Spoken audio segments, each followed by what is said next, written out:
Hello, hi. And yes, I'm sharing my very own wonton recipe that I've been using for years. They're so good! Please don't judge the size of my head.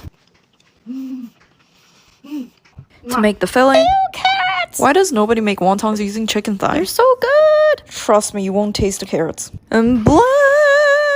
Chop shrimps by hand, because I want to be able to taste the little shrimp chunks. Soy sauce, mustard sauce, cooking wine, sesame oil, sugar, salt, black pepper. I don't have the measurement for this, just eyeball everything. Just eyeball everything, okay? Chinese people, we don't measure. I know I sometimes use the cups and tablespoons and white people measuring stuff, but that's because I'm a failure. So don't be like me, okay? Okay, let's wrap these babies. This is the way of making Shanghainese wontons I learned from my family, but feel free to get creative with your wrapping style as long as you don't make a mess. With this kind of speed, I'll be able to have dinner by next Friday. Yay!